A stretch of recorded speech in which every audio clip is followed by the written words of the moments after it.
ওই যে এই যে 5 জন সমন্বয়ক আমি আমার কাছে গেছিলাম, এটা কি আমি নিছি? ভাই কিন্তু সমন্বয়কে দিছে একটা কথা অন্যরা। কই, সবাই বলতেছে যে এটা আমনি আমনি আজকে দেশের পরিস্থিতির জন্য আমনি দেয়, এটা জানেন? এই যে এই সমন্বয়কগুলার রাত ধরলে নাকি এত গ্যাঞ্জাম হইতো না, এটা আওয়ামী লীগের লোকজন আরে বলতেছে। সমন্বয়কে আমি এই কথাটা ক্লিয়ার করবো, এই সমন্বয়কে তো হারুন ধরে নাই। সমন্বয়কে ঊর্ধ্বতন কর্তৃপক্ষের নির্দেশে হারুনের কাছে হস্তান্তর করা হয়েছে, এটা তুমি লেখো এতে।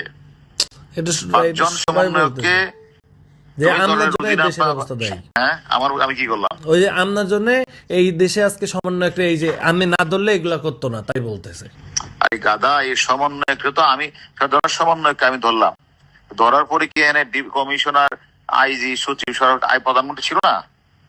তা তো ছিল, সবাই তো জানতো না, জানতো তো অবশ্যই। তাহলে এই কথাটা আমাকে বলতেছো কেন? আমার কথা আমি হলো বলতেছি, প্রধান বলতেছে না আমার না কি না, করার? তুমি গ্যারান্টি লিখে দিও এই সমন্বয়কে, মানে স্বরাষ্ট্রমন্ত্রী, লেখা এগুলি স্বরাষ্ট্রমন্ত্রী, সচিব, আইজি, এসবি চিফ সহ অন্যান্যরা, হুম। এবার লিখে দিও অন্যান্যরা সম্মিলিত সিদ্ধান্ত ক্রমে এদেরকে ডিবির কাছে হস্তান্তর করা হয়েছে সেফটির জন্য। শোনো, আমি হারুন যদি একবার চোট দিতাম তো ডিবির হারুন আমাদেরকে পিটাইছে করছি।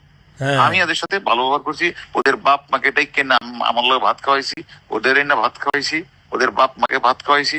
অর্থাৎ মানুষ আশ্বস্ত হওয়ার জন্য, যে দেখো ডিবির হারুন কত ভালো বিয়ে করতেছে, এটার জন্য, আর কিছু না।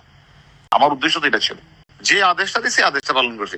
এবং কখনো কি 5 জন একবার বলছে বলো না যে যে হারুন গায়ে হাত দিছে মানে এটা বলেন। মারছে এই করে যাচ্ছে? কখনো কি নুরু বলছে হারুন মারছে? না এটা প্রশ্নই আসে না, তুমি তো আমার চিনো। হ্যাঁ, কয় কি যে হ্যাঁ আমার টাকা মারছে, আমি এখন এটা লই হেরে আমি এখন ধরমু। আমি যে আপনি ধরেন, যান, অসুবিধা নেই।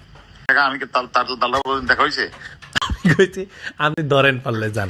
টাকা টাকা নিলে তোমার দিয়ে তাই এগুলো তোমার কাছে দিছে, তাই না? হ্যাঁ, আমার বালের লোক দেখা হয়েছে আমার আল্লাহ বেটা। আমার কাছে দিছে, আমি তো নিয়ে আপনারে দিছি।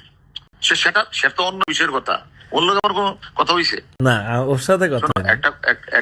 একটা কথা মনে রাখতো, আমি তো বাংলাদেশি আছি, তাই না? সেদিন গোলাম মোল্লা রনি বলছে না যে হারুনের বাপের ক্ষমতা আছে এই 5টা ছেলেকে নিয়ে আসা।